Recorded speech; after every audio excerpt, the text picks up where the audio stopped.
Well, hi everybody. I just took a glance at the live chat right before I went on the air, and I see Larry saying, "I do love SS." That's the problem with having those initials.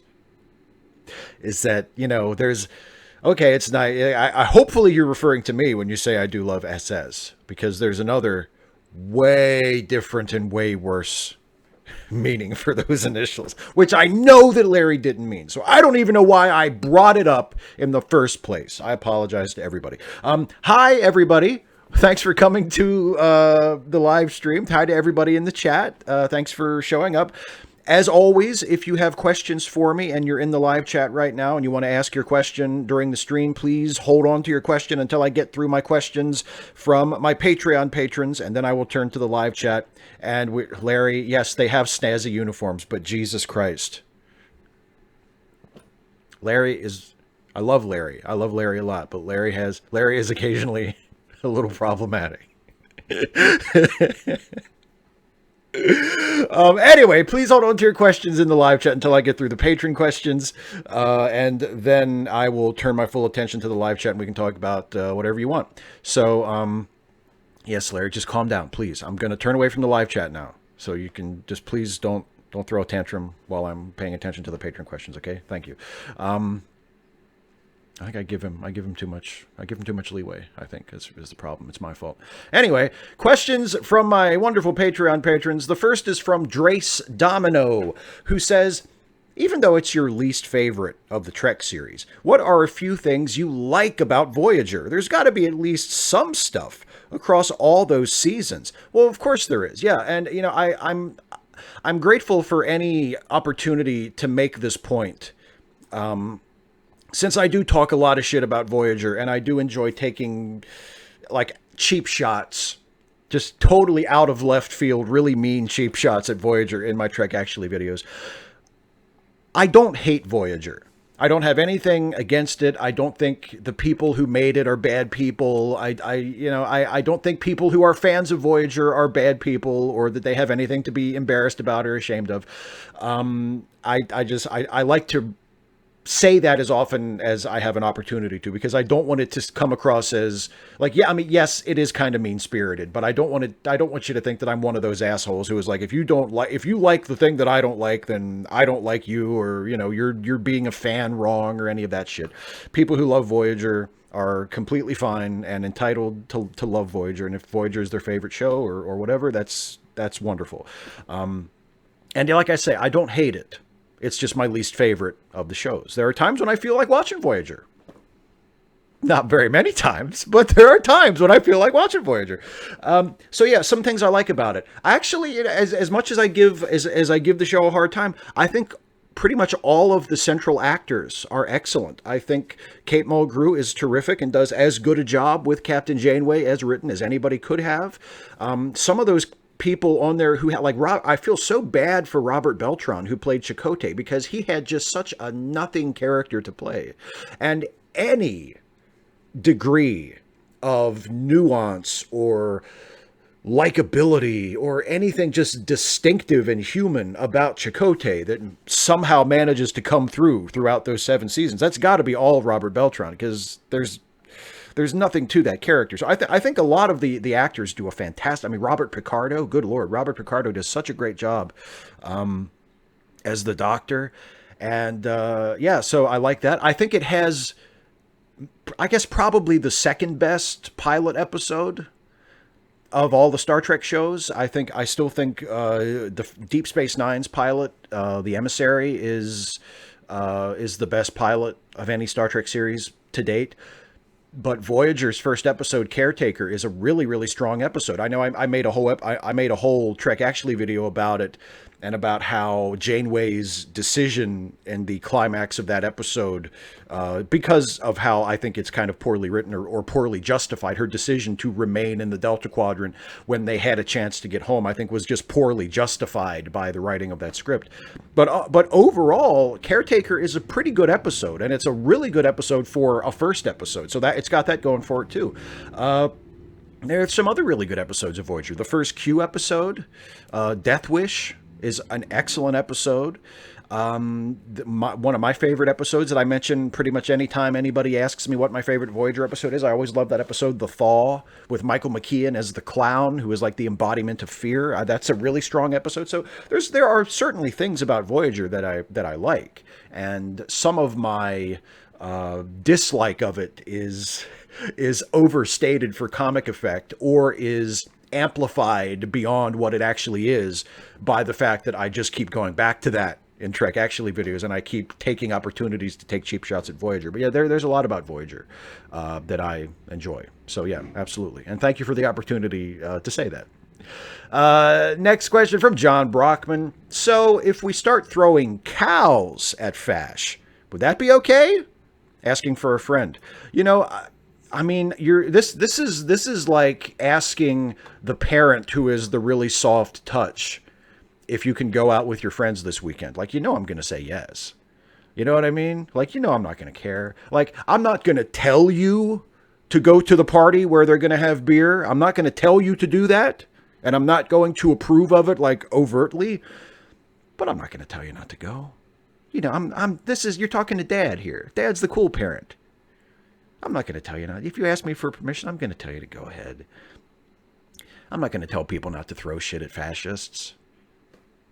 You know who you're talking to here. I mean, I would prefer you don't do anything to hurt a cow. Like, a cow doesn't deserve that. A fascist deserves to have a cow thrown at them. But a cow doesn't deserve to be thrown, to be used like a missile, a cow is unlike a fascist, a cow is a living thing with feelings and the potential to, to to contribute something good to the world. As far as I know, cows don't have any ideologies. And, if you do, I'll tell you what, if it turns out that cows can be conscious beings and that some cows have embraced a fascist ideology, or like the bovine equivalent of a fascist ideology, and you can pick those cows out from the other cows, throw those cows at the fascists, because then they kind of deserve each other. Because I don't give a fuck what happens to fascist cows. Do you? I don't. Anyway, next question is from Joshua Selig. So, if you were in charge of Star Trek Discovery Season 3, what would you do for the next season? And by the way, Joshua, I owe you a thank you, because I gave you a shout out at the end of the last Facepalm 5, but your name was the last name on the list of my new $5 patrons. And I read your name, but then I just went into the next part of my spiel, and I forgot to say thank you, Joshua, like I say to everybody else. So thank you, Joshua, for becoming a patron. What would I do for Season 3? Oh, boy. As far as like story or plot stuff, I really have no idea. One thing I would like to see happen in terms of just the way things are, what the status quo of the ship would be for Season 3. I would love to see Captain Saru. I would love to see them finally go Captain Saru, right? Because I think that's the best way to go with the characters they have. Like, on the one hand, making Burnham the captain would be easy, because then you would have another Star Trek show where the lead character is the captain of the ship. But one of the things that I was so intrigued by about Discovery's initial premise was that the focus of the show, the lead protagonist of the show, was not going to be the captain of the ship. And initially, before the season actually came out, and you saw what it was actually going to be. The character of Burnham was described to us as she was going to be the first officer, and so we were sort of tacitly sold a show where it would be told from the point of view of the first officer of the ship rather than the captain of the ship. And Discovery didn't really turn out that way. And obviously that was never their plan to begin with. That was just Burnham's starting point. She was the first officer of the Shenzhou, and then she moved on and had her adventure in the first season and now the second season. And we've never really seen her in a first officer role, except for that first episode. So, and I'm really intrigued by that premise. Like, I would love to see a Star Trek series where the point of view character is the first officer of the ship, because I think that's a really unique position. And I think that would be a great role for Burnham to have. So I hope they do that. I hope they establish Saru as the captain of the ship and Burnham as Saru's first officer, and that sort of holds for a while. So that's the only thing I can suggest. is Captain Saru, First Officer Burnham, and keep Burnham as the lead character. I want Burnham to stay the protagonist and still have it be, her show with the other characters being supporting characters. But she's the first officer, not the captain. That's what I would like to see. As far as particular stories, particular aliens you want them to meet, things I want to happen, I really have no idea. They have such a blank slate starting in season 3. I'm really excited. I almost don't even want to speculate as to what could happen, because it is as blank a slate as a Star Trek show has ever had, except for maybe the beginning of Next Generation, where they can just do whatever they want. So I'm excited about that. And I don't know. But Captain Saru, I would love to see. Captain Saru and First Officer Burnham. Here's a question from David Colby. Would you, as an April Fool's joke, release a Quest Actually video? And basically just have it actually be an in-depth look at why Galaxy Quest is amazing. Because I've rewatched Galaxy Quest recently and was struck by how it manages to lampoon Star Trek without being mean-spirited or cruel. And it also celebrates what makes Star Trek and speculative fiction in general so very fun. Also, Robin Sachs as the villain is legitimately terrifying.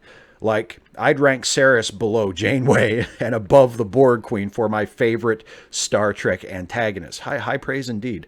I would love to do a video on Galaxy Quest. Absolutely. And I don't have any specific plans for one, but yeah, I mean, it's weird. I watched Galaxy Quest again just recently too, not like super recently, but within the last couple of months. And it was for the first time in a long time. I hadn't watched it for a while. And I watched it and I enjoyed it just as much as I did when I first saw it, when it first came out. I am a huge fan of Galaxy Quest. And you're right, it is one of those episodes or one of those movies that it is both a send up of something and also a really, really excellent example of the kind of thing it's sending up. Like, it works on both of those levels, and it's really, really well done. And yeah, I would totally do a video about Galaxy Quest. I wouldn't even have to save it for an April Fool's joke. I think I could find a space in my schedule and just do it. I could do it as maybe an extra Trek Actually video, in addition to the ones that are now chosen by polls from Patreon patrons. I could throw a little extra one in when I have time in the schedule and do a Galaxy Quest video. That would be really, really, really terrific. And that's a good idea, because who don't love Galaxy Quest? Next patron question is from General Contact Unit Problem Child, who says, you openly condemn anyone who opted not to vote for Hillary because you feel that any Democrat, regardless of their flaws, is better than Trump. When I told you Christy Winters is considering not voting for Bernie if he's the candidate, you said that she has good reasons. Even if she or anyone else does have good reasons not to like him, why doesn't the same logic apply?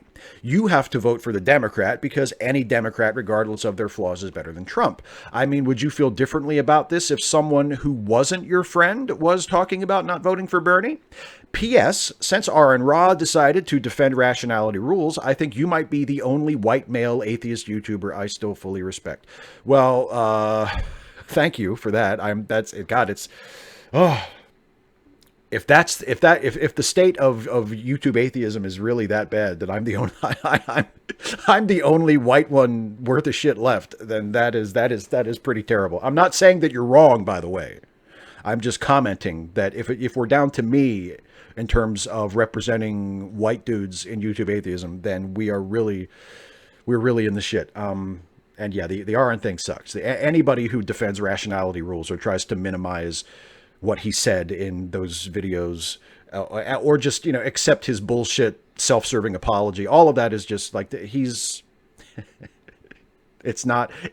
hasn't made it any better. He's actually made it worse in some ways, and he's an asshole. And if you defend him and fucking take up for him, then you're an asshole too. What was the actual question? Oh yeah, Bernie. Okay. Yes, it would. I think it probably would be different if someone who wasn't my friend took the position that they would not vote for Bernie Sanders if he were the nominee. It does make a difference that Christie is my friend.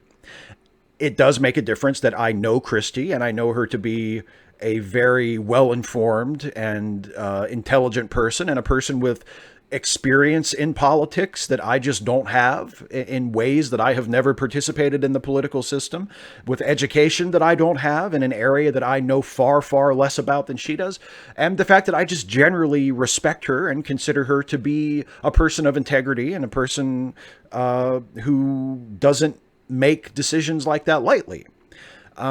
Yes, it absolutely makes a difference. Now, whether or not it should make a difference, we can, if I suppose if I were a perfectly objective, logical machine, then I would say, well, of course it doesn't make a difference, but it makes a difference to me, and that's all I can say about it. I wouldn't, I don't have the authority to say that, well, it's an absolute wrong for someone to not vote for the Democrat against Trump. I can say that, in my opinion, yes, I think people should vote for the Democrat.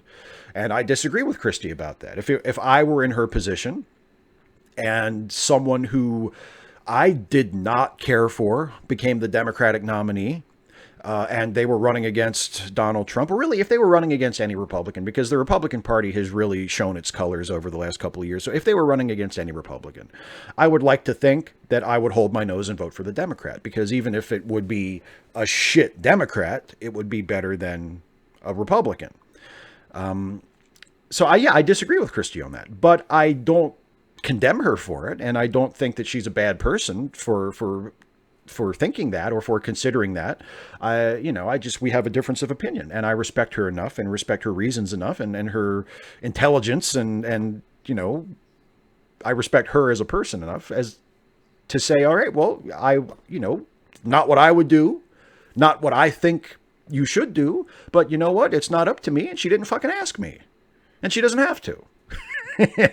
So it's all good. But yes, absolutely, it makes a difference. It makes a difference if a friend or someone that I know and trust and have history with and have reasons to trust and respect makes a decision that I would disagree with. Yes, it does make a difference.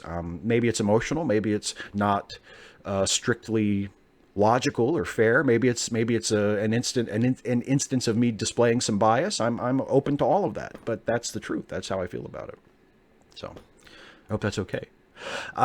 Next question is from Blue Eye Shadow is Logical. You're in a car accident and receive injuries which are serious but non-life-threatening. A few serious broken bones, some lacerations kind of thing. Which Star Trek doctor do you wish is waiting for you at the hospital?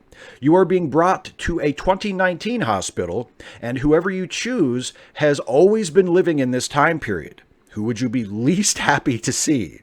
Bonus round. Who do you choose if you had to be treated by a Starfleet doctor who has ended up in a 2019 hospital in a time travel accident and needs to figure out the unfamiliar technology as they go along with no access to future technology? So these are two very interesting questions for a Star Trek nerd such as myself. The first version, I think the doctor that I would want working on me or tending to me in 2019, if it was a Star Trek doctor who was the same person, but for some reason was from this time period. I think it would be between McCoy and Pulaski. And I think I might go with Pulaski, because if we're assuming that they're like the same people, they've just been transplanted to the 21st century, and they have like the equivalent level of skill and knowledge of 21st century medicine that they had in the future in the Star Trek timeline. I mean, Pulaski is the one that they called to save Captain Picard when his, swapping out his artificial heart was going bad in that episode in season 2. I forget what it was called. But there's the season 2 episode where they establish that Picard has an artificial heart, and he's traveling to the starbase with Wesley, and Wesley's going to take like some entrance exam for Starfleet Academy, and Picard has to get his artificial heart swapped out, and it's going really, really badly because Dr. Daniel Benzali, see, I remember that. I don't remember the title of the episode, but I remember the doctor was played by Daniel Benzali. Anyway, he screws it up somehow. He just blows it, and he's about to let Captain Picard die. And he's like, "You get me Dr. Pulaski in here. She can fix this." And the Enterprise, does a U-turn and comes back, and Dr. Pulaski comes and fixes it and saves Captain Picard. So she's obviously a pretty good doctor in any century. So I'm going Dr. Pulaski for the first one. For the second one, If it was a Star Trek doctor who was coming from the future, who had knowledge of future medicine, and then got time traveled and dropped back down into our time and has having to learn as he goes, I think obviously the best choice in that scenario is the holo doc from Voyager. I think the doctor from Voyager would probably already have a lot of not certainly not experiential knowledge, but at least a lot of technical knowledge in his program, in his matrix about anachronistic forms of medicine. So he would probably be a pretty quick learner and pick up the 21st century medicine without too much trouble. So for that one, I would go with the doctor from Voyager. I think that's my best bet to be treated right and to, not die. So really good question. Really, really good, really fun Star Trek question. Next is a question from John Burnsy. J.J. Abrams is obviously a racist C word. I'm not British, so I don't pronounce that word anymore. But why would Star Trek let an obvious racist C word direct a movie and let a non-Persian, non-Arab, or Latino play the character of Spock? And I think you, not Spock, but you mean Khan there. I know in the movie they got born in the England bean dip crouton wedge. Okay, never mind. They'll just call him BC to reprise the role mastered by Ricardo Montalban, who was from Mexico. And if you look at Mexico as a descendant of Spaniards, Spain has some Moorish blood in it. So Mexico does sound acceptable, but England? I thought Star Trek is more progressive, but this reeks of... What do you think is the reason for this? Well, I mean, first of all, I've never really... Does anybody know anything specific as to why J.J. Abrams would be considered a racist C word other than the whitewashing of the casting of Khan? Because I've never heard anything specifically like racist about J.J. Abrams other than complaints about the whitewashing of the casting of Khan. And as far as that goes, like that, Star Trek is not perfect. Star Trek has blind spots. People who make Star Trek have blind spots. And yeah, of course, it would have been nice if a character who is meant to be Asian, Persian, or from the Indian subcontinent, or I'm not sure exactly what Khan's ethnic lineage was meant to be. But, it would be nice if they would have hired someone who was more, closer ethnically to what the character was supposed to be than just hire, a white British actor who happened to be hot right then.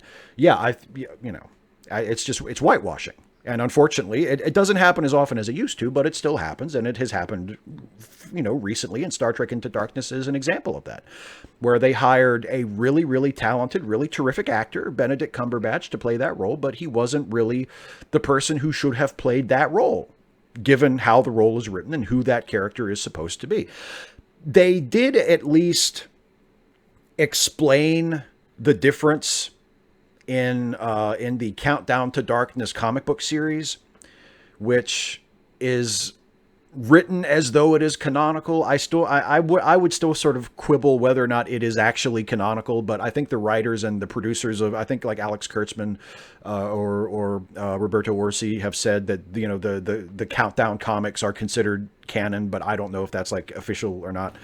But anyway, there's a scene in the Countdown to Darkness comic, or maybe there was a Khan comic. I think there was a Khan miniseries leading up to Into Darkness, in addition to the Countdown to Darkness comic. But anyway, it's explained in there that Khan, as a part of his induction into Section 31, and them giving him the John Harrison identity, that his appearance was altered. So that's why he looks like a white European guy instead of like Ricardo Montalban. It's still a really weak excuse for casting a white guy in what should be a role for a person of color. But at least it's addressed, at least it's acknowledged. And that's in the comic. It's not acknowledged in the movie at all. Like, it's just not even mentioned. So yeah, I think that's a fair complaint. That's definitely a fair complaint. Next question from Dr. Babylon. Steve, I didn't vote for Hillary Clinton in 2016, and I'm getting tired of people trying to make me feel guilty or telling me that if you didn't vote for Hillary, then by default you voted for Trump. anyone who didn't vote Democrat in 2016 who could potentially be guilt-tripped into voting Democrat in 2020 already has been by the actions of Donald Trump himself. Liberals saying, "I told you so," isn't going to do anything but encourage some people to double down because voting Democrat in 2020 would feel like admitting being wrong. I've also noticed a lot of people preaching hold your nose and vote Democrat are apolitical or neoliberal Democrats who didn't have a problem with Clinton in the first place. I'm curious how many of these people will practice what they preach if Sanders or Warren becomes the nominee. I'd also like you to imagine if things were the other way around. What if in 2016 Trump had been the Democratic nominee rather than the Republican one? Do you think hold your nose and vote Democrat even if the Democrat on the ballot is Trump? How much are you willing to ignore, tolerate, or forgive the problems with your own party's candidate for the sake of keeping the office away from the other party? Is there ever a point the Democratic candidate could be so terrible you wouldn't vote for them? This is a really excellent question. And, well, the obvious answer is yes, if the Democratic nominee was Donald Trump or someone like Donald Trump, someone with the equivalent problems that Trump has. And yeah, because look, if I were to say that I would vote for the Democratic nominee, even if it was Donald Trump, then I would be guilty of the same thing that I am condemning Republicans who voted for Trump of doing, and Republicans who continue to support Trump are doing, which is they're supporting him because he has an R after his name, and they are allowing him to get away with things that they would never tolerate a fraction of from a Democrat or a member of any other party, but they're letting him get away with it and even covering his ass and helping to protect him and defend him because he is a member of their party. I don't think it's cool when they do that, and I would not want myself or any of my fellow Democrats to do that either if we ever allowed our own Trump to rise to the nomination. So, yes, there are things that a Democratic nominee could theoretically do that would make me say, okay, I can't vote for them.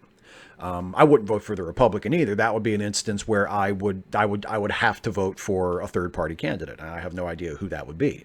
That would probably be a hold my nose situation too, because I'm not a fan really of any of the third parties. The Green Party, I think, is the best one, but even that, that's just if I believed in the Green Party that much, I would be a member of the Green Party, and I'm not. I'm a Democrat. So, but yes, there are things that could make it impossible for me to vote for the Democratic nominee, and having a Democratic Trump would be one of those things.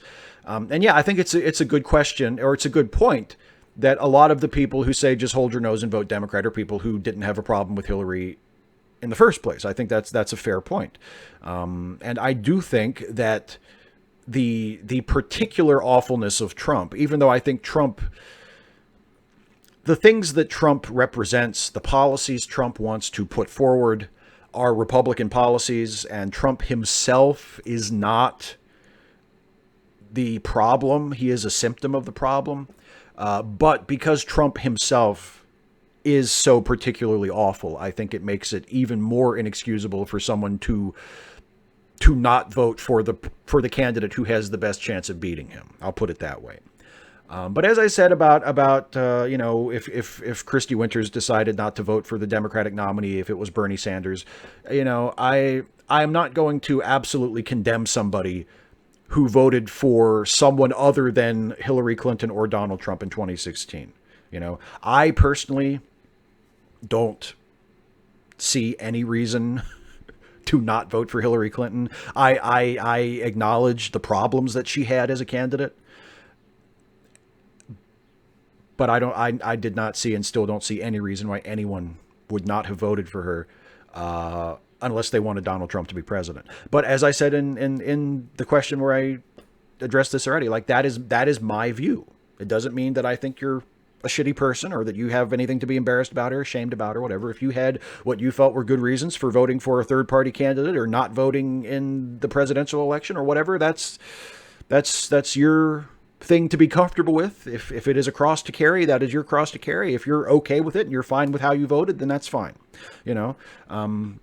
But yeah, to answer the last question again, yeah, there are reasons that would make me not vote for a Democratic candidate for sure. Here's one from Larry Yellingman. It must needs be remarked that I have no idea what to inquire of you in this magical box, so I'll just make something up. What Contrapoints character is your favorite, and why is it Tabby? Well, it just so happens it is Tabby. I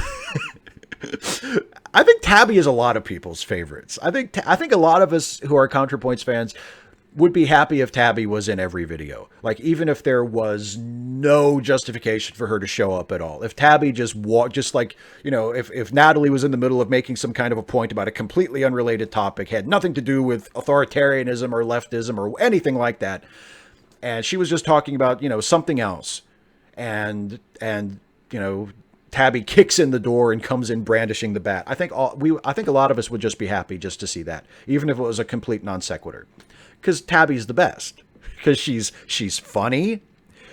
She's on the right side. She says things and has a standpoint, a position that, while a little reactionary and simplistic, is also, I think, the kind of thing a lot of us who don't feel that way secretly wish we could feel that way. We secretly wish we could, you know, walk around brandishing a baseball bat and threaten fascists and just be like, hey, we're going to get shit done. You know what I mean? Like, there's something alluring about that. And the fact that she's just a fun character. And yes, she's over the top and she's meant to be a caricature. And that's part of it too. It's a good joke, but also underlying that, like the position that the character actually holds is kind of alluring in a way. So I think, yeah, it's Tabby. Because she's just a fun, awesome character. And I completely get why Natalie doesn't use her. Like, I completely get why she's not doing Tabby all the time and why she doesn't really want to do that character very much. Believe me, I completely get it. But it's Tabby. It's totally Tabby. And also, for completely selfish reasons, Tabby is, of all of the alter egos that Natalie plays in her videos, Tabby is the one who I would most want to have appear in a Stephen Stuffy video. Tabby is the one who I think would get along great with Toby Benson and Jack. And just the thought of that makes me so happy. So yeah, that's a reason too. Some random geek. Hey Steve, I promise I am going to limit the word count for all future Ask Away questions. I will try to radicalize you and your audience in less than 500 words every 2 weeks. Speaking of radicalization, following up with my last Ask Away question, unions. While people still have the bargaining power of their labor until automation totally takes over all the jobs, where I guess society needs a universal basic income in order for capitalism to still be around for the 1% owning class, and thus making the working class or the UBI class slaves to the state controlled by the owning class, we need a way to collectively take direct action to get what we want, i.e. the general strike. Stuff we want like collective ownership of the means of production, getting rid of private ownership of land, which in turn would get rid of rent, the end of capitalism, which will end poverty, democracy in the workplace. Historically, just look at how union busting started in the 1970s has created problems for the working class. And ever since then, wages and earnings have stagnated while the cost of living and inflation has increased. All while overall production increased at a high rate during that time. All while the USA and the UK have adopted neoliberal policies and economics since Reagan and Thatcher. Free markets, deregulations, and commodifying everything. Privatizing everything. Let the market handle itself. Philosophy Tube's video, What Was Liberalism? Part 3 covers this topic. And by the way, that video is linked in the description of this video if anybody hasn't seen that video and wants to watch it. The U.S. tax rates have never gone back to a rate of 90% or so in the 10 million and above tax bracket, for example. Even with the Democrats in the White House under Bill Clinton and Obama, they were still neoliberals. Neoliberalism's end goal is pretty much anarcho-capitalism when you think about it. As scary as that is, what is also scary is that 50% of all future jobs will be contract-based. I Googled it. It checks out. As a wrestling fan, you know how terrible that will be. There is also all of the gig economy jobs like Uber and Lyft, with the drivers or independent contractors having to foot the bill for car repairs and maintenance, just like how the drivers are going to have to pay for their own health care. In order to reverse all that and build a better society, we should collectivize and organize our labor power while we have it. We should all be part of a union of some sort to learn about local labor laws, do collective activism, and organize direct action like general strikes, like Earthstrike, earthstrike.com, to get all of the things we want. Steve, should you and your audience join a union like their local union, or if a local one isn't available, the IWW? That should work. It is at 478 words. Yes, that's much better than like the novella that you wrote me last time. And yes, I am 100% in agreement with you about unions. And it's something that I think the Democratic Party should be pushing and pushing and pushing. They should be making themselves the party of labor unions like they used to be when the Democratic Party had a robust stronghold on working class and middle class people in this country, because they were the ones who had the backs of working class people. They were the party of the unions. And I think one of the best things that could happen for working class people and even middle class people who are doing a little better than working class people, but who still work jobs, who still work 40 hours a week, would be the return to prominence, the return to strength of labor unions. Labor unions are not perfect, as no institution is. Labor unions are susceptible to corruption, as has happened throughout the history of labor unions. Unfortunately, like any human institution, bad actors can take control and abuse the institution and use it for something it was not meant to be used for. That has happened many times in labor unions in the past. But overall, in general, I think working class people are far better off if they have the option to organize, and to organize in a way that is strong enough that management, that the people that they work for, the people who are taking their labor and paying their salaries, are obliged to respect. If labor unions were not so effective, then the management class would not be so determined to destroy them. And places that don't have labor unions would not be so gung-ho about keeping them out and stopping their workers from organizing as they are.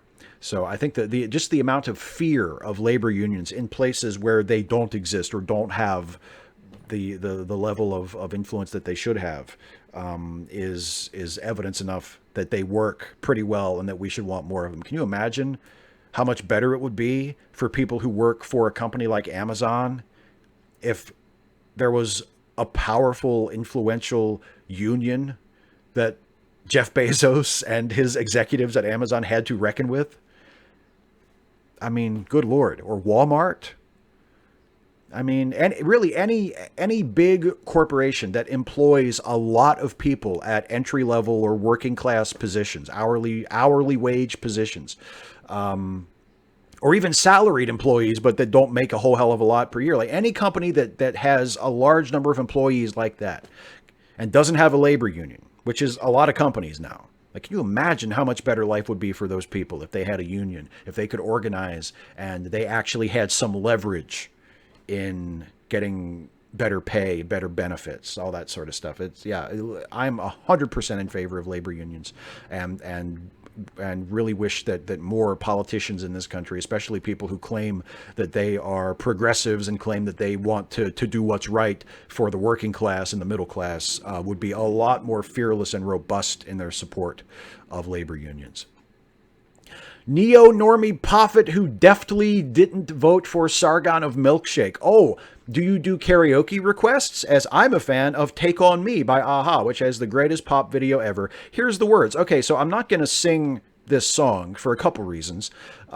First of all, I'm doing you a favor by not making you listen to me sing an entire pop song from start to finish. And Neo-normie Poffit did list the entire song, the lyrics for the whole song. I'm not gonna, and the other reason is I don't have clearance to sing that song. Like, you can't just sing a song that's somebody else's copyrighted work on a YouTube video. They might, I don't know who is the rights holder for Take On Me. They might be cool about it, but then again, they might not. They might monetize this video and I wouldn't be able to earn any revenue off of it. They might force me to take the video down. They might give me a copyright strike on my channel. There's all kinds of shit that they could do. So I'm not gonna. I don't have clearance, and I can't afford to purchase clearance to sing that song in this video. So I'm not going to sing it. So unfortunately, karaoke will not be able to happen on this series. But I appreciate the gesture nonetheless. And again, I'm really doing you a favor by not forcing you to listen to me sing.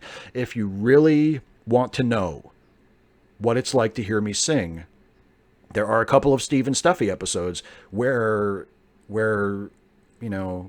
myself and the gang sing, and I sing a verse or two like in my own voice. I also sing as the various characters that I voice, but I also sing in my own voice. And I really don't think it's anything you should be asking for. I'm just saying.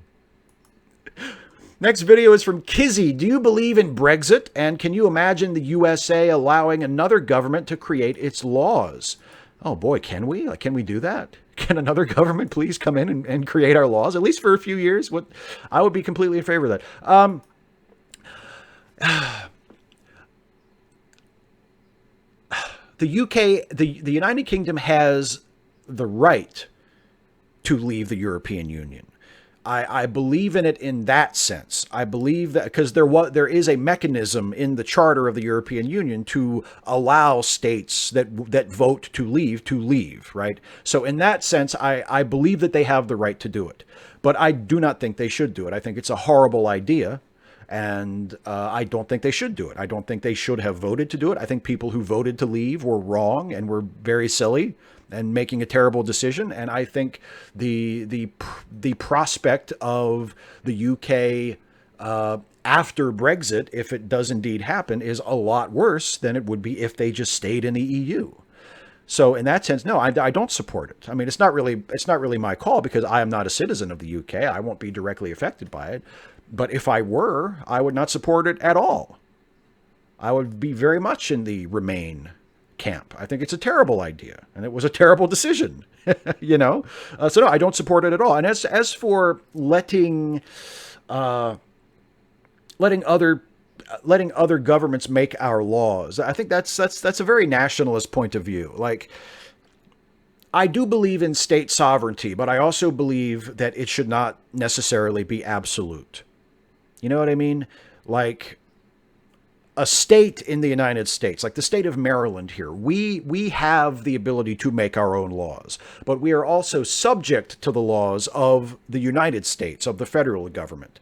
And I would have no problem with a democratically elected, democratically accountable, transparent body that was a level up from the United States government that we also had to be accountable to. I don't have any objection to that in principle. So I don't have a problem with the European Union or with the idea of the European Union as a sort of as a government that is on top of the existing sovereign national governments of the various states that are a member of the EU. I don't have a problem with the European Union. I don't think I would not feel threatened by it as long as it were a just body, as long as it were democratically elected and was representative of the will of the people and was limited by a rule of law and basically did all of the other things that I think a good government needs to do for me to be okay with it. As long as that was in place, I don't have any problem with the EU or with some other form of, if there was the North American Union where the United States and Canada and Mexico and the nations of Central America, joined in an EU type organization and had a government, had a continental parliament like the EU's parliament has. Like, I would not have a problem with that. I don't think there's anything wrong with that at all, provided that the government itself is constructed in a good way. Here's one from James Dodd. I noticed there was a row going on because some bloke made a transphobic video. What a twat. I probably shouldn't say twat either if I'm not going to say the C word. But then apologized, apparently sincerely, corrected some errors, and donated money to a trans charity. That's nice. Now, I don't expect many people to accept that apology, and the guy was and may still be a total bell end. However, I do think people should generally be taken at their word until you have a reason not to. Obviously, I wouldn't mind your opinion on this, but my main question is, Steve, How do people actually apologize effectively these days? If we're in a world where no apology will ever be acceptable, we're fucked, because division will only grow. But then also, people should only have to apologize for what they have actually done wrong. Otherwise, the apology is insincere and meaningless, although this may not satisfy the offended party. Lastly, this doesn't mean people shouldn't bother apologizing, because that's just as divisive and we're still fucked. Personally, I think the answer is extended dialogue. Well, you hit on something there that I think is key in remembering in the rationality rules situation, which is there is a right way and a wrong way to apologize. And if you want to apologize effectively, I think the first thing you have to do is demonstrate that you understand why people were upset at you. You understand why you are being asked to apologize. You acknowledge that the thing you are apologizing for was wrong and that you are sorry that you did it. You're not just saying you're sorry in order to placate people. You actually feel remorse and regret over doing it. And then you apologize, and then you set about doing better in the future. If there's any damage you did that you have the power to correct, absolutely go about correcting it as best as you can. And going forward, work on being better from that point on. And honestly, I don't think Rationality Rules has done any of those things. With the possible partial exception of correcting a bit of the damage he did by donating some money to the trans. I think he donated it to Sparkle, which is a transgender-focused charity in the UK, which, as far as I know, is a fine charity, and it's good on him for donating that money. But he hasn't acknowledged why what he said was wrong. In fact, in his apology video, he attacks people who criticized him, and he trots out his transgender friends who say that actually they weren't offended by what he said and they don't think he's transphobic. So if he's calling witnesses to testify to the fact that what he said was not transphobic, what exactly is he apologizing for? And look, I'm not going to talk about this very long because there are other people like Chrisiosity has a really, really great video about this. Essence of Thought has made a couple of videos about this that really cover the situation and you know, explain why his apology is not acceptable and I don't think is sincere, or even if it is sincere, is not adequate. But yeah, you have to own what you did. You have to admit that it was wrong. You have to demonstrate that you genuinely are sorry, that you're not just saying this to get people to shut up about it and leave you alone, which is a real heavy vibe I get from Rationality Rules. He really just wants people, okay, I apologize. No, let's, you know, now let's not talk about this anymore. He also, I don't think, has he acknowledged the other transphobic shit that he said in videos other than that trans women in sports video? That was the really great feature of Chrisiosity's video.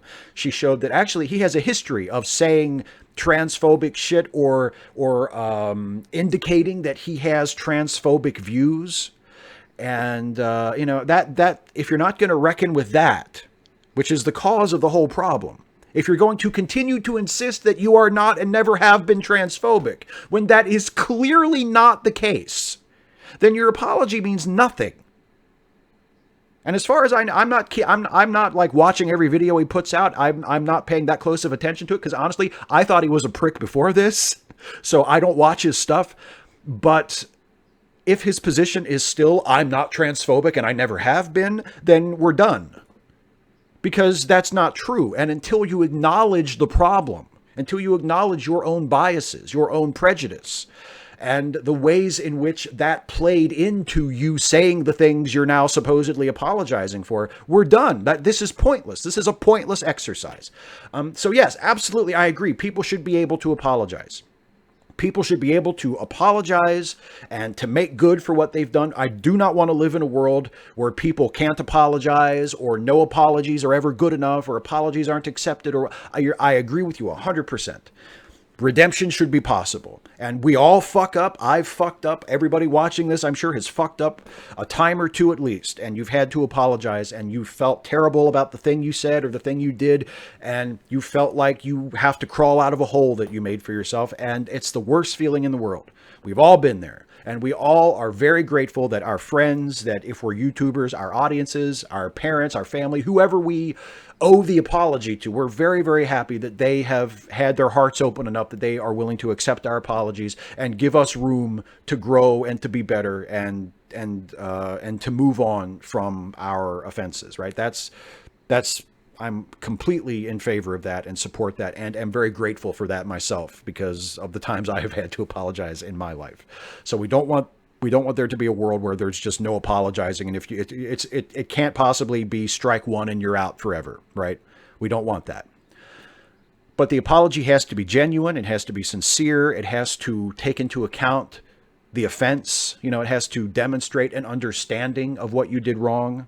And it has to come with the willingness to make things better and to change. And I don't see that in the particular situation that your question was inspired by. But in general, yes, I think that's basically how you apologize well. You have to own what you did and you have to mean the apology. Next patron question is from Joe McClory. Somehow we just hinted at it in the Hangout last Sunday, so I figure I will ask it here. What are your feelings on the ethics and effectiveness of throwing milkshakes at the far right and their water carriers? And regardless of how you feel on that, how disingenuous do you feel the reaction from the right to it has been, given how they often minimize or dismiss the effect of deadly political violence? Well, yeah, I do not have any problem at all with people throwing milkshakes at fascists or bigots. I personally think that if you have, if you are a fascist, if you have made your living or made your public celebrity on harassing people, abusing people, spreading intolerance and ignorance and hatred, then I don't think you should have a peaceful moment outside of your house for the rest of your life. I think that's what you've earned. I think you should be hassled in restaurants, like what was happening to people in the Trump administration a few months ago, which sadly, apparently has not continued. Either they aren't going out in public anymore or people just aren't hassling them the way they used to. But, when it's like Kirstjen Nielsen being hassled at a restaurant, Stephen Miller being hassled at a restaurant, I think that should happen every day for the rest of their lives. And I think the people who were being milked, I think that should happen to Carl Benjamin every day for the rest of his life. I don't think he should have a moment's peace when he steps out of his house. I don't think that should happen to Richard Spencer. I don't think that should happen to Tommy Robinson. I don't think that should happen to any of them. I think they've all earned every bit of public denouncement and that you could heap on them. And if that means getting milkshakes thrown at them, if that means people following them around and cussing them out every step they take, if that whatever, they shouldn't have a moment's peace because they've earned that. This is the life they chose. So let's, this is the bed they made. So let's make the motherfuckers sleep in it. I have no problem with any of that. I'm not bothered by that even a little. And I have no sympathy for any of them because they're not being harassed or hassled because of their skin color or their ethnicity or the town that they're from or who their parents are or their sexuality or their gender identity or their religion or anything else. Like, they're not being hassled for any of the shit that they hassle people about, that they spread prejudice and intolerance about. They're being fucked with and hassled because they support racism and fascism and misogyny. And yeah, you're absolutely right. They don't have a fucking thing to say about actual deadly political violence carried out often by people who are avowed followers of theirs against people. The left lately has been throwing milkshakes at some people. People on the right, and inspired by these people, have been murdering people and vandalizing religious cemeteries and setting churches on fire and running people over with cars during protests. They've been killing people and committing actual violent crimes for years. Not a fucking peep out of all these people who are complaining and whining and pissing and moaning about maybe getting a milkshake thrown on them. So yes, I think it's completely disingenuous. It's completely hypocritical and self-serving. And I don't care if people throw 100 milkshakes on the motherfuckers. It doesn't bother me a goddamn bit. I'm going to sleep like a baby because they deserve it. Because they fucking deserve it. Nobody put a gun to anybody's head and made them become a fascist, made them become a YouTuber who spreads misogyny and rape apology and xenophobia and racism. Nobody put a gun to any of their heads and made them do that. They chose to do that. And they can live with the consequences. And I hope the consequences are really shitty for them for the rest of their fucking lives. That's what I hope. So yeah, no, I'm not bothered by the ethics of milkshaking at all. Next question from John Burnsy, PSA. Hi, Steve. This is not a question, but simply a public service announcement. I've heard that one of the best episodes in TNG was Measure of a Man. Well, my PSA is this. Last Saturday, a lawyer who does videos about courtroom scenes in movies posted one about Measure of a Man. Unsure if any of your Patreon viewers and others would be interested, but I'm forced to admit it is one of the best TNG episodes. Here's the link. And again, the link to this video is in the description of my video as well. So you can check it out if you haven't seen it. It's the Legal Eagles video. Anyway, this is a PSA for your Friday video. I have no connection to this video in any way. Thank you, John Burnsy, for making it clear that you are not a paid spokesperson for this video. Yeah, and actually, I watched the video after I saw you left your comment, and because I had not seen, I'd seen YouTube had been recommending it to me, but I hadn't actually watched it, and I watched it today. And yeah, it's a Legal Eagles video about Measure of a Man, and it's really, really good. It's really, really entertaining and really interesting. I don't think I had watched any of his videos before, but he's really good. And yeah, it's, he points out a lot of the things that he points out as being inaccurate or unrealistic or things I kind of figured were anyway, but because he has the actual legal training and experience to explain why that's a problem. He showed me things about it that I wouldn't have known, that I didn't know because I don't have the background and the experience that he has. And it's really, really interesting. So yeah, and Measure of a Man is one of the best. I think it's probably the best episode of season 2 of TNG and one of the best TNG episodes, period. It's just a fantastic episode. And the way he digs into it and shows you the parts of it that don't really reflect actual law, and also the parts of it that kind of do get things right, is really, really interesting. So I would highly recommend, if you're a Star Trek fan or you just like that kind of stuff, seeing like what movies get right and what movies get wrong about real life stuff, check it out, because it was a really, really fun video for me. Question from John Gingras. Okay, this is a little silly, but here goes. Q has plucked the following from their timelines at the height of their abilities: Jean-Luc Picard, James T. Kirk, Catherine Janeway, Benjamin Sisko, Gabriel Lorca, Christopher Pike, Jonathan Archer, and Philippa Georgiou. Holding the universe hostage, or some such, Q forces the assembled figures to participate in a no-holds-barred wrestling competition. Who wins and why? Bonus points if you name the victor's signature move. Ooh, boy. Okay. See, your edit actually makes it kind of easy. I would book it so that Picard wins, because his finish is obviously going to be called the Picard maneuver. I don't know what the move is. I'm not sure what the Picard maneuver is. Maybe because the Picard maneuver in Next Gen was when he caused the Stargazer to appear in two places at once. It jumps forward. So maybe the Picard maneuver in wrestling could be some kind of a shotgun drop kick, where he starts here and then he flies forward really fast and he gets you with a double-footed seated drop kick in the chest or something. Maybe that could be the Picard maneuver. But anyway, I would book it so Picard wins, so I could call it the Picard maneuver. But also, it depends on which version of Philippa Georgiou we're talking about. If we're talking about Prime Universe Philippa Georgiou, then I'm not sure. I would still probably go with Picard. But if we're talking about Mirror Universe Philippa Georgiou, who was the emperor of the Terran Empire, then I think I have to go with her.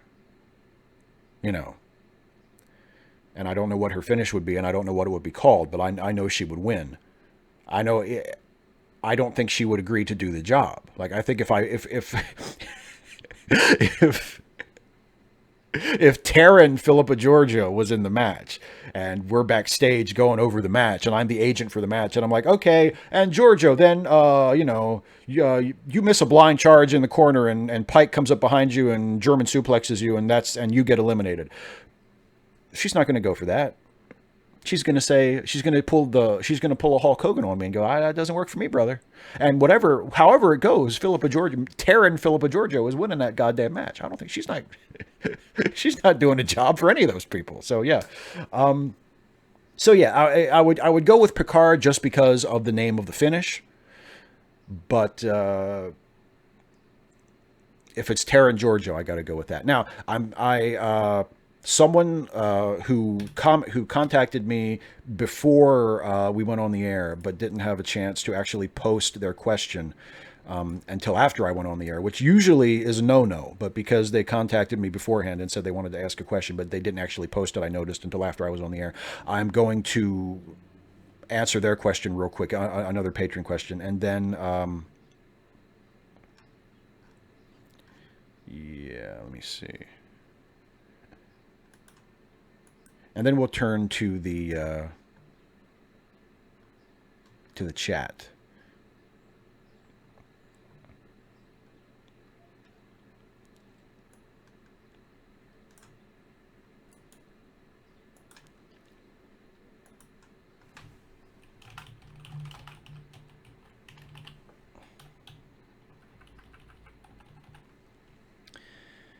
Okay. Thank you for your patience in watching me cut and paste and type out a question.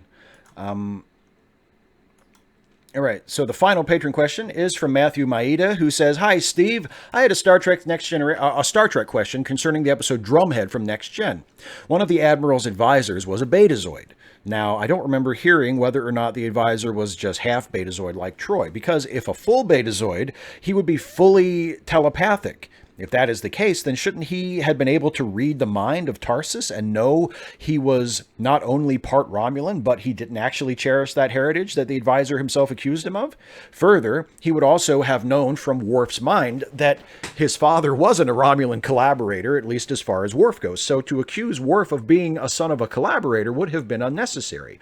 They seem to only treat him like Troy, to being only empathic." That's a good point, and I think that's something that the writers of Next Gen forgot about a couple of times, because we're used to Deanna being half Betazoid, half human, and being empathic. But when we see Loaxana, who is completely Betazoid, she obviously has more than just empathic powers. She can read people's minds, but I don't think when we see other Betazoids, except I know Tam Elbrun.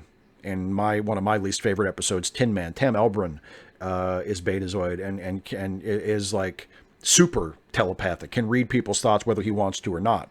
But other than that, I think Betazoids are sort of written as though they're all like Deanna, where they can sense emotions, but they can't sense thoughts. And I think that's just maybe the writers at some point just kind of quietly made that decision that they were just going to write Betazoids as being empathic. Or maybe they decided that Admiral Satie's Betazoid assistant there was fully telepathic and did know those things that were in Simon Tarsus's mind and Worf's mind that you suggested in your question. And he did what he did anyway because he's just a dick. Because he's one of the villains and he's just an asshole. And he said that stuff even though he knew it wasn't true, because there you have it. So, all right, that is the last patron question. I'm going to bring up the live chat here in the window, and I will turn to your questions. Okay, I see somebody left me a super chat. It was Carlisle the Cinephile. Thank you, Carlisle. And Carlisle says, I just wanted to thank you for doing what you do. I suggest from depression and anxiety. I guess that means I suffer from depression and anxiety. And the content you make really helps me get there. Thank you, Carlisle. That means a lot. I really appreciate it. And people who have super chats, now, if you want, I'm not asking for super chats, but if you want to give me a super chat, that's fine. In general, save super chats until I turn to the live chat, like for this portion of the show, because if I'm doing the patron questions, I'm not checking the live chat, and I may miss your super chat if you want me to say something or ask a question. So just put that out there. But thank you, Carlisle, very much for the super chat. Okay, so questions from the live chat. Let's see what people want to talk about.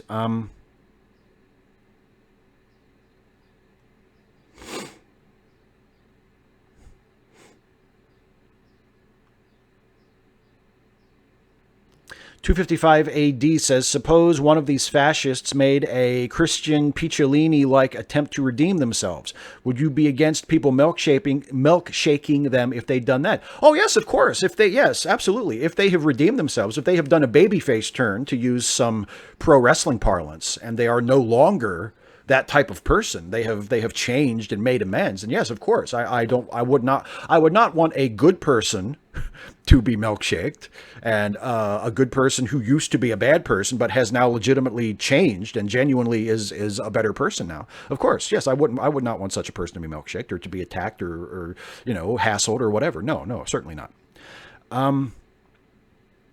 Phoenix Explosion, as a trans girl and a pro wrestling smark, I feel really represented here. Props. Well, thank you. I'm so happy that I can create a space that is hospitable to both groups. I would really love if trans folks were comfortable in my audience, and I would really love if wrestling fans were comfortable in my audience, and trans folks who are also wrestling fans. That's wonderful. I follow a couple of trans writers on Twitter who are wrestling fans. And Colette Arend is one. She's fantastic. Okay, some random geek says there was this $2 super chat earlier. Well, I completely missed that, so I apologize to whoever that was. But thank you. Thank you for the super chat.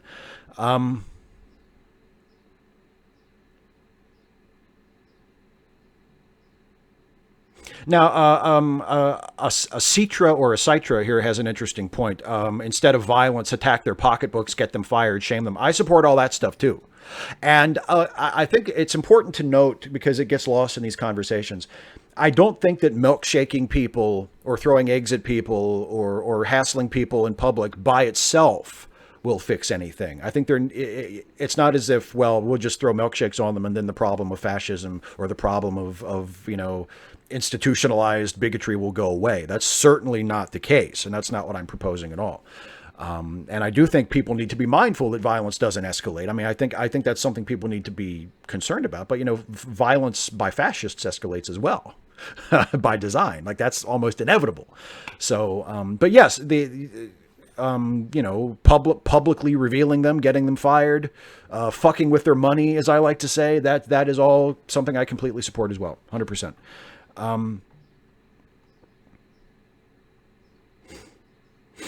Adam Rainstopper, I ordered a snare drum head from Amazon and they shipped it in a flimsy paper box. It arrived broken. If I go to prison for kicking the fuck out of Jeff Bezos, will you write to me? Yeah, send me your address, please.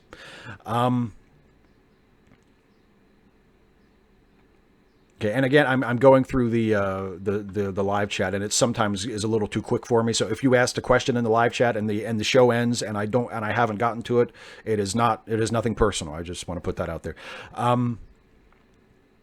Okay, here's one from Daryl Letts. For once, I start with a Star Trek question. I've never watched Voyager, but I'm partial to its soundtrack music.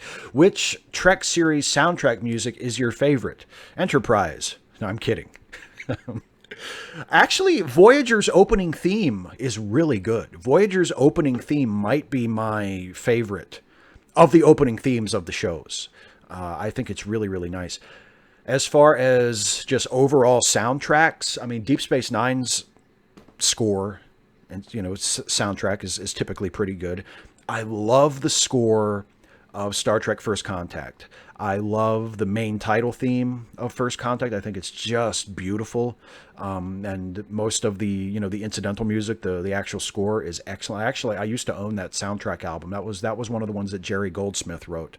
And that's just a fantastic score. So First Contact would be right up there too. And Star Trek 6 has a great score. Star Trek 2 has a great score. There are a couple of the Star Trek movies have fantastic scores. Michael Giacchino, who did the score for the Kelvin timeline movies, is great, and his score for particularly for Star Trek, for the first sort of reboot Kelvin timeline movie, the first J.J. Abrams movie, is just beautiful, just absolutely gorgeous, and a great main title theme.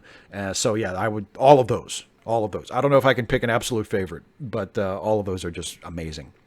255 AD, suppose we were faced with a Trump Democratic candidate. Wouldn't a Democratic Trump be politically pressured to do better things than any Republican president would be? That's what they said about the Republican Trump.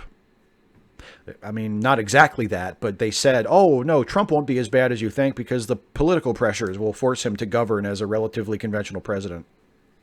And here we are. So, no, I don't know about that. Martin S., favorite episode of TNG. My favorite episode of TNG is the Chain of Command two-parter, specifically the second part that focuses mostly on Picard and Gul Madred. But I also really love Tapestry, the Q episode where Picard dies as a result of his artificial heart failing, and Q sends him back into his, post-academy days to correct what he thinks is a mistake, and actually turns out to be this really important event in his life that would change everything if it didn't happen. So Tapestry is a really, really great one too. Faye Queen Corey, have you accepted your Lord and Savior Mothra? Honestly, if any of the kaiju is going to be my Lord and Savior, it would be King Ghidorah. So I hope I don't mean to offend or start any kind of sectarian clash with the Mothraites. But if I have to choose a kaiju to follow as my Lord and Savior, it's going to be King Ghidorah. So I hope we can still be friends.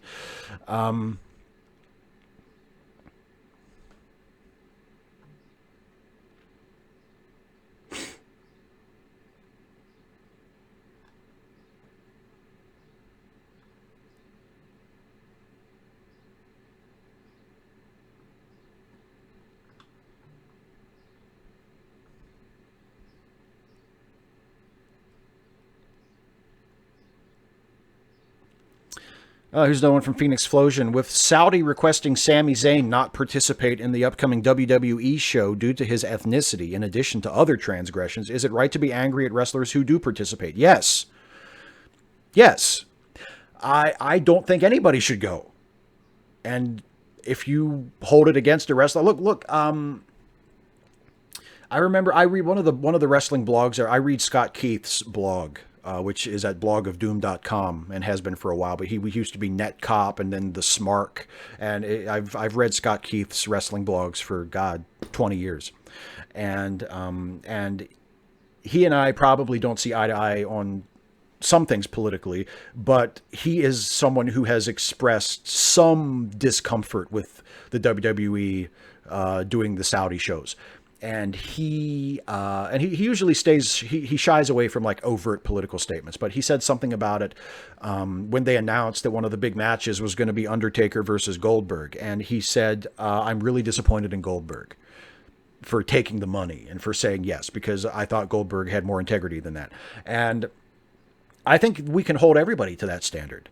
The only reason to do this show is because they are throwing just ridiculous amounts of money at people to do it. And as John Moxley said, the former Dean Ambrose, when he was on Chris Jericho's podcast this week, which was an awesome podcast. If you're a wrestling fan, I would highly recommend anybody listening to the John Moxley episode of Chris Jericho's podcast this week, because it's fantastic. But he said, what am I going to do with the money? Like he wasn't talking about the Saudi show. He was talking about WWE offering him like a lucrative new contract to convince him to stay and not leave and sign with AEW that he ultimately did. And his response was like, what am I going to do with the money? Like, I've got my vehicle is paid off. My house is paid off. My mom's house is paid off. I have all the money that I'll really ever need to live the way I live.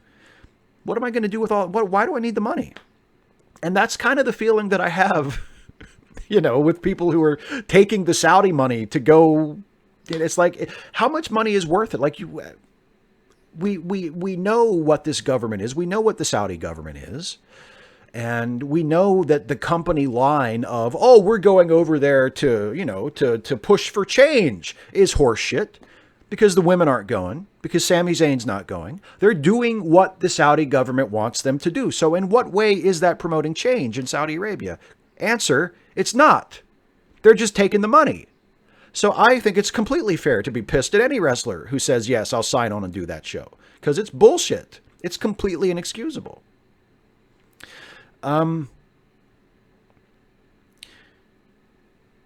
Redneck Lover 22. I've always sensed a certain amount of homophobia in the Trek community. Do you think it is them projecting their own frustrations as young straight men not getting laid and the perceptions of them? I don't know. I mean, I don't necessarily know if all homophobia is a result of people projecting things. I mean, maybe it is. I don't know. I think you're right. I think in Star Trek fandom and in a lot of other fandoms, and probably most fandoms, unfortunately, unless it's like a fandom for an explicitly gay positive thing, I think there's probably some homophobia.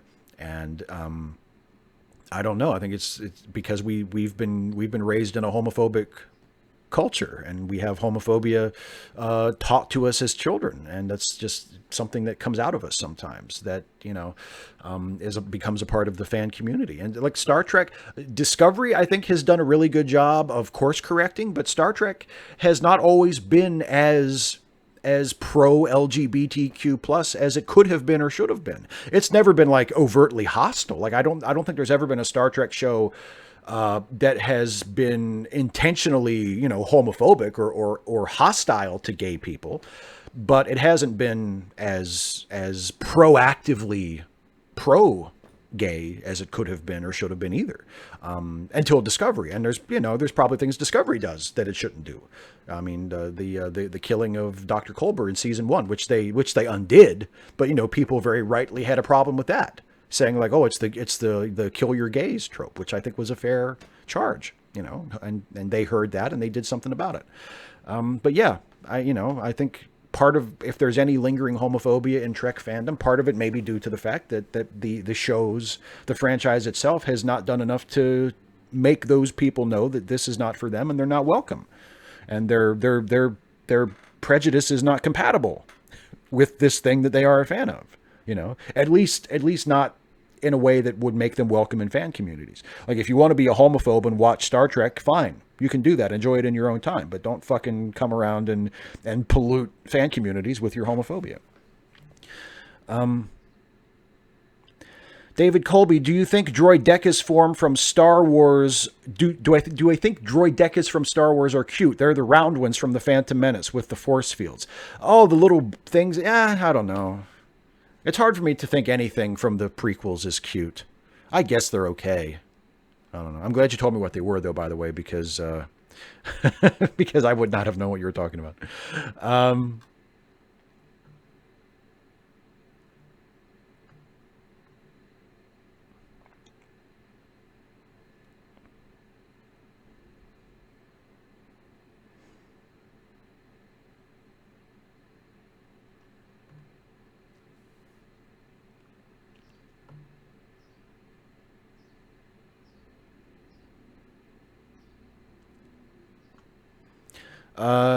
Submarine Geek, have I joined the IWW yet? No, I haven't.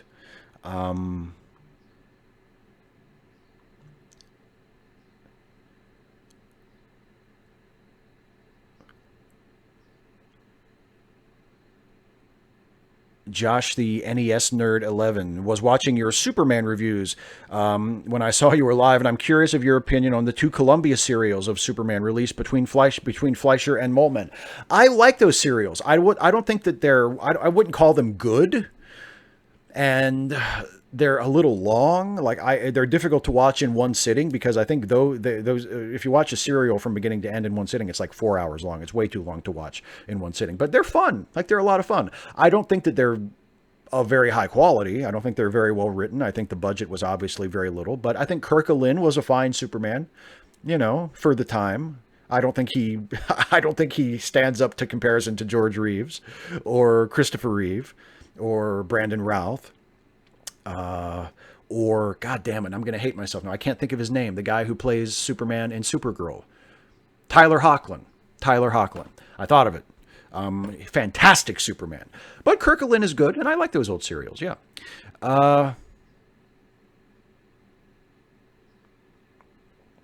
Kaya Shoal P from TNG DS9 Voyager era, what characters would you most like to see show up in the new Picard series? I mean, look, I would love to see Riker. And it would be, I don't know, it would be plausible because Frakes is directing 2 episodes. In fact, I think they're in production on Frakes' episodes now. I don't know what the plan is. I haven't heard any rumors. I haven't heard anything about any of the old cast other than Picard being in it. I would love to see Riker. I would love to see Geordi. You know, I would love to see Guinan. I think Guinan being in it, given her relationship to Picard, would be wonderful. So yeah, those are. I mean, I would love to see a lot of the old. I would love to see Dr. Crusher again because of her relationship with Picard. They had this wonderful relationship and friendship throughout the show that they always kind of teased as maybe going in a romantic direction, but they never quite did, except for the alternate future and all good things. But yeah, there's all kinds of people I would love to see. I would like what's Barkley doing? You know what I mean? Like I would love to check in on all of the old characters. How's Worf, right? But as long as it's a good show, honestly, if they made the creative decision to only bring back Picard and not feature any of the other cast members, as long as it was a good show, that would be okay with me. But fan service, yeah, I would love to see Riker.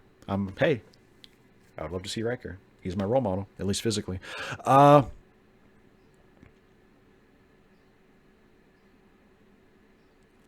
255 AD has another one. Thomas Smith hates the Voyager opening theme. He had to watch an episode for a podcast. He said it's like mediocre graduation ceremony music. Oh, Thomas. Oh, we disagree. We disagree. I actually really like the Voyager opening theme. I really do. Whenever I was watching Voyager when it was originally on, even when I was pretty sure the episode itself wouldn't be very good, at least I could enjoy the opening theme.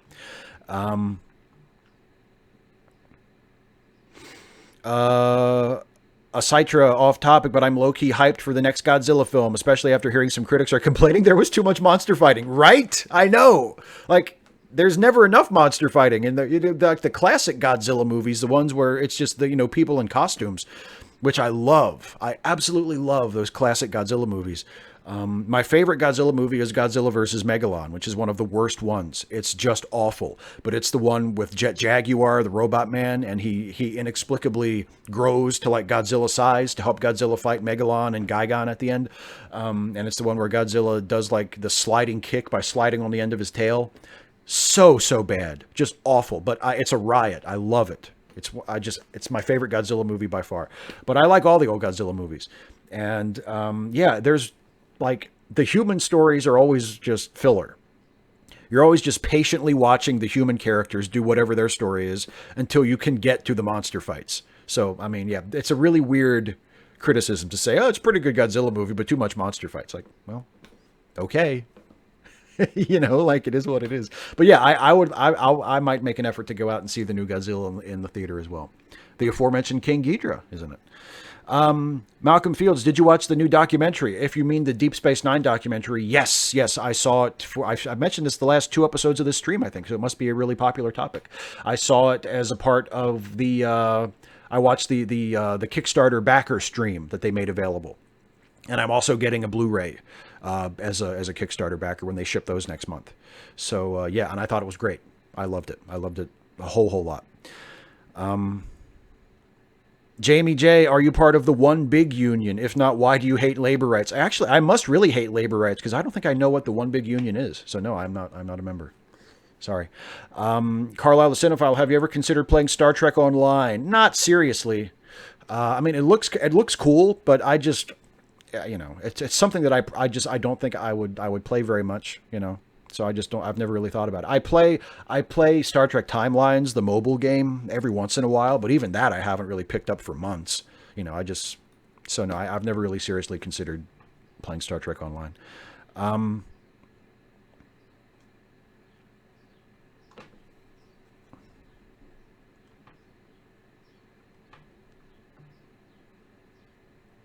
Yeah, PWF Rick, have you seen Dean Ambrose interview on Talk is Jericho? Yeah, I mentioned that a minute ago. It's fantastic. It's a great look at why wrestlers would be frustrated working for WWE, would be frustrated with the creative process. There's a great line he says near the end, where he's talking about how, uh, you grow up, you love wrestling, it's all you think about, it's all you talk about, it's all you want to do. You get to go to work for the biggest wrestling company in the world, and you get there and they tell you, you don't have to write, you don't have to come up with your own promos. We'll write those for you, and we just want you to say it verbatim, what's in the script. You don't have to work out your own matches because we have producers backstage that will tell you how your match is going to go. And, basically all we want you to do is just show up and say the words we write for you and do what we want you to do in the ring. And that's it. And he said, if that's the case, then then what am I supposed to do? Like, what am I supposed to think about when I'm not at work? What am I supposed to talk about? What am I supposed to do to express my creativity? Like, if all you want me to, and he had another great line earlier where he said, if all you want is someone to just stand in front of a camera and say the words you wrote verbatim, hire an actor. They'll do a better job than I will. Like, I'm a wrestler. I'm not an actor. This isn't what I want to do. I want to wrestle. I want to be a pro wrestler, the way pro wrestlers have done it for 100 years before WWE started doing it this way relatively recently. And I completely agree with him. And yeah, that was a fantastic episode of Jericho's podcast.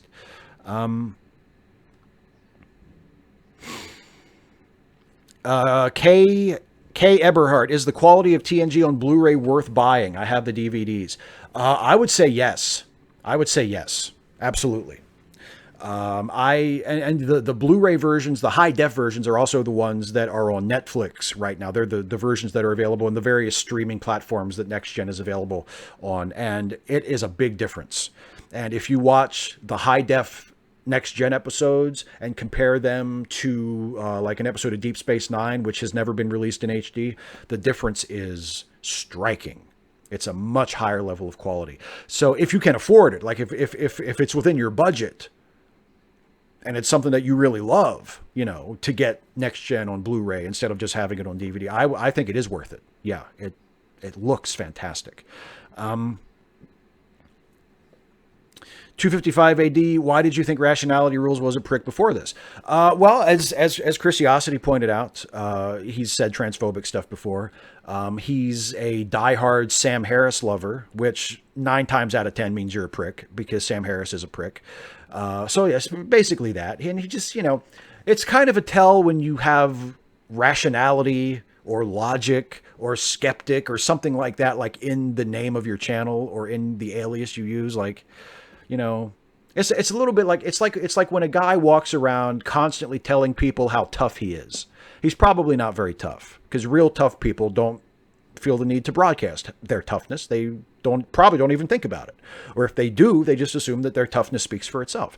If you're a rational person or a skeptical person, why would you wear a sign saying how skeptical you are or how rational you are and show that to the world? Why not just demonstrate it through your actions and through your words? So yeah, that's why I thought he was a prick. He's like a standard issue, know-it-all,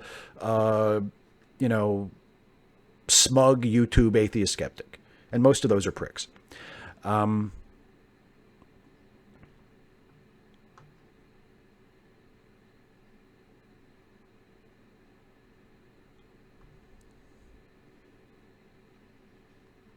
People arguing about the Battle of Cable Street in here. By the way, in case it hasn't been made clear, I have no problem with violence being used against fascists, and the people who stopped the fascists, who stood against the fascists at Cable Street, I am 100% on their side and think they were completely right. Actually, I made a video about that a couple years ago. It was one of the last 5 things videos I made. I did 5, I forget what it was, but it was 5 something things about the Battle of Cable Street, and it was such a joy to read about that and to learn about that, because I had to do a little bit of research for that video. I didn't really know a lot about the Battle of Cable Street before that.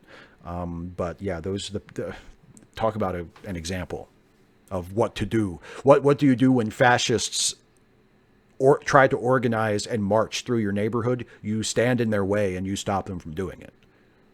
I think that's a great lesson and a great aspirational thing. Okay, we're getting close to the end, and I apologize for droning on and taking so long to answer some of these questions. But yeah, I, I usually cut this off at an hour and a half, which seems like a pretty good time to stop. So, there is one more question that I just happened to glance at. Oh, thank you, some random geek. Yes, 5 things to remember about Cable Street. I don't, and I know I mentioned this in my Patreon hangouts that Geek is kindly enough to join me in because he is also a patron. But I don't pay some random geek to do this. He sort of takes on the role of like unofficial organizer and producer for some of these things, and sharing the link to my Cable Street video is very nice. So thank you, some random geek, for doing that. Anyway, the last question I saw was another one from Phoenix Flosion, who says, "Do you have an opinion on Hugo and Jake?" I have not paid any attention to Hugo or Jake for years, ever since they talk shit about me and basically took the side of people like TJ Kirk and Armored Skeptic and them, and decided that I was doing something wrong for promoting feminism and social justice and that kind of thing. And they decided to hang with those guys instead. Since then, they're basically dead to me. I've heard whispers that maybe they're a little better now, or that Jake is a little better now or something, which, if that is the case, good for him. But personally, I couldn't care less. They made as far as I'm concerned, they decided what side they were on a couple years ago, and they can both go fuck themselves. Um, and I haven't heard a word from them since then, and I'm really not interested in it. So yeah, that's my opinion on Hugo and Jake. They can go fuck themselves. Um,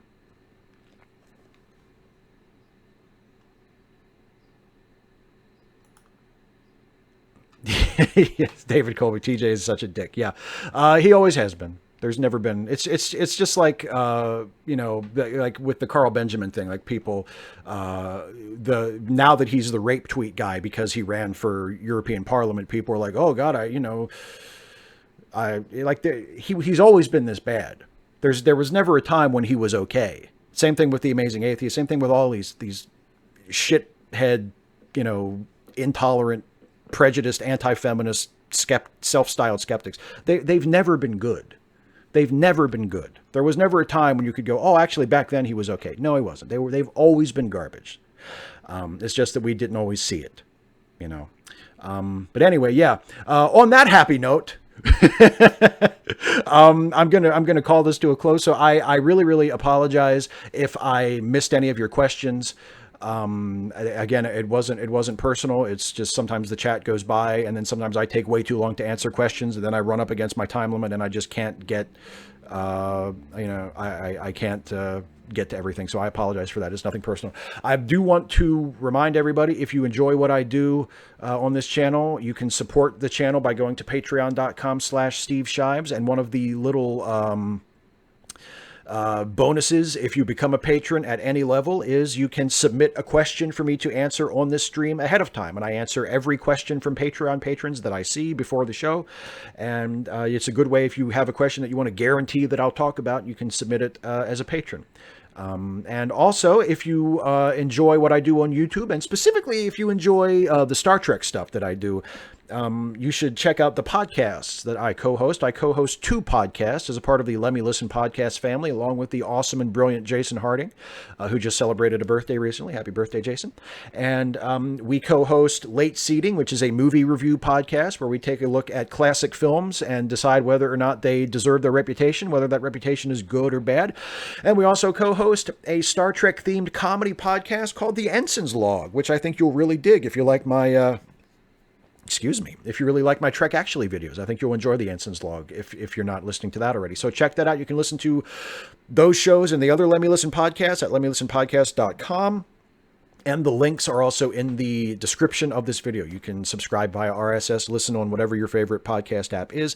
That's it. Thank you all very, very much for watching. I appreciate all the questions. I appreciate everybody being here with me in the live chat. And thank you very much. See you next time. Take care, everybody. Have a good weekend.